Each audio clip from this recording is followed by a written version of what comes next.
બાલીસના ગામની સ્કૂલના બાંધકામમાં ભ્રષ્ટાચારનો પર્દાફાશ. તોડી પાડાયા. હવે નજર નવા બીમની મજબૂતી પર. સાબરકાંઠા પ્રાંતિજ તાલુકાના બાલીસના ગામે નવનિર્માણ પામતી પ્રાથમિક શાળાના બાંધકામમાં ભ્રષ્ટાચારની ગુમરાહ ઉઠી છે. ગામના સરપંચે વાયરલ કરેલા વિડીયોમાં સ્કૂલના આરસીસી બીમ હાથથી તૂટી જતા સ્પષ્ટ થઈ ગયું કે બાંધકામમાં વપરાયેલ મટીરીયલ સાવ હલકી ગુણવત્તાનું અને નિમ્ન કક્ષાનું હતું. બાળકોના ભવિષ્યના પાયા મજબૂત હોવા જોઈએ ત્યાં જાણે કાગળના મહેલ જેવી શાળા ઊભી થઈ હોય તેવું દૃશ્ય સામે આવ્યું. વિડીયો વાયરલ થતા તંત્ર હરકતમાં આવ્યું, પરંતુ જવાબદાર પર કડક કાર્યવાહી કરવા બદલે ઉભેલા બીમ તોડી નાખી ભ્રષ્ટાચારના પુરાવા દાબવાનો પ્રયાસ થયો હોવાનો આક્ષેપ ગામલોકોમાંથી થઈ રહ્યો છે. હાલ તોડી પાડવામાં આવ્યા છે. હવે સૌની નજર નવા ઊભા થનારા બીમ પર છે. આ વખત સાચે મજબૂત બનશે કે ફરીથી માત્ર દેખાવાની કસોટી જ થશે. બાલીસરાથી ગઈકાલે એક વિડીયો વાયરલ થયો હતો. આપની જે પાછળ જોવા મળી રહી છે એ સ્કૂલનો છે. તો એ સ્કૂલમાં શું થયું હતું ને ક્યારની આ કામગીરી ચાલુ રહી છે એની થોડીક વિગતે માહિતી આપશો? 100%. બરાબર.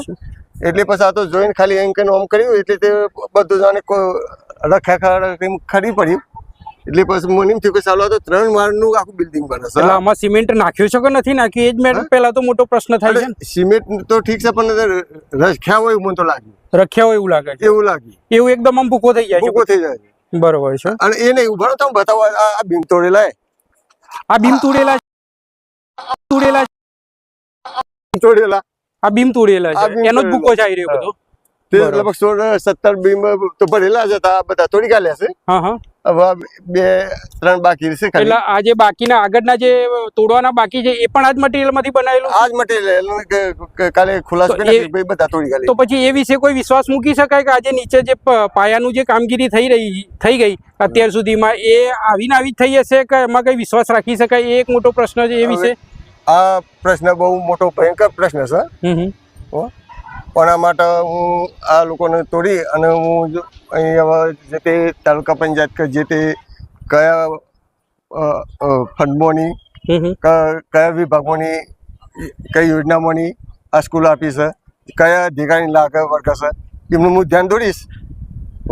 ગઈકાલે જે તાત્કાલિક તમે જે એક્શન લેવડાવી એ પછી આપના ઉપર કોઈ અધિકારીનો કોઈ એમના કોન્ટ્રાક્ટરનો કે એવો કોઈનો ફોન ટેલિફોનિક સંપર્ક આપનો કોઈ રૂબરૂ મળવાય કે એવું કંઈ ખરું? ના કોઈ નહીં ભાઈ, કોન્ટ્રાક્ટ એક જ હતા ભાઈ છે. હા હા.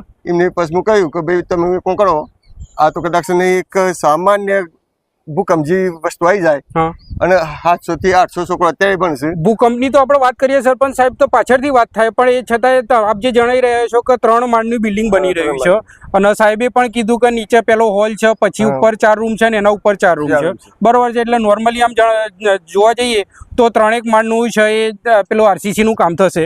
હવે એના ઉપર વિદ્યાર્થીઓ અભ્યાસ કરશે, અંદર પણ અભ્યાસ કરશે, તો એનું પછી વિશ્વસનીયતા કેટલી આની એ પણ એક મોટો પ્રશ્ન ઉભો થાય છે ને. મારું તો પછી આ બધું જોઈને આચાર્ય એક જ થઈ ગયું કે કદાચ નહીં ને આ લોકો પેલું દાવું પડશે તો કદાચ આ તો સર નહીં પણ ઓના કારણે કદાચ ઉપર સારલીન ગોળી આપણે પેલા ખેતરમાં માળો બની ગયા. બરાબર છે. અમારા ગામડામાં ખેતરોમાં માળો કે લાકડો લોખંડના સળિયાને લીધે ટકી રહે એવું કેવું? લોખંડના સળિયાને લીધે ટકી રહે ઉપર ભરી રાખ્યું.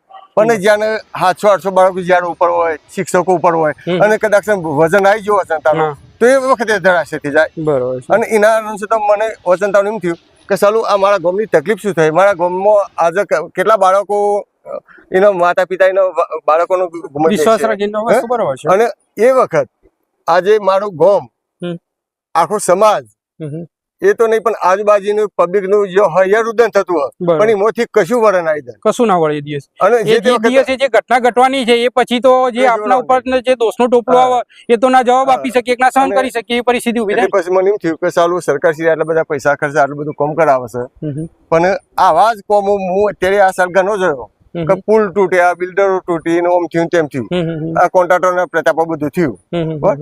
હવે તો સરકાર શીખે પદાધિકારી જેવા કે ગમે તે જોય એટલે કે એ આશ્વાસન આપે કે ભાઈ આટલું વળતર આપશું, આટલું વળતર આપશું. અત્યાર સુધી જે કામ થઈ રહ્યો છે એ તો મને એવું લાગે છે કે કોઈ તો જોવા વાળા જ નહીં. અને અમુક હોય છે નહીં હોતી નહીં પણ હોય છે તો ઉપર જે મોટા જે કોન્ટ્રાક્ટી હોય એમને કોઈ મિલીભગત હોય, આ છે ના છે, ભ્રષ્ટાચાર ચાલતો હોય. ભ્રષ્ટાચાર તો આમાં ખુલ્લી આંખે દેખાઈ જ રહ્યું છે, એ તો વસ્તુ સાબિત થાય છે. એટલે પછી એકબીજાની લાગવગ શાક હોય પાછું ઠોકી બેહારતા હોય છે. બરોબર. અને હું તો આજે એમ કે જે તે અધિકારીઓ પણ ધ્યાન દોરવાનો છું કે હું એક ગામના સરપંચ તરીકે હું મારી ફરજ નિભાવી ચૂક્યો છું. બરોબર છે. આ બધું જે તે ને લાગતું વળતું છે જે તે અધિકારી જે તે હશે એમના અંડરમાં આવે છે તો શક્ય એટલું ઓમો કાચું ના કપાય એ જવાબદારી એમની આવે છે. એના માટે હું રજૂઆત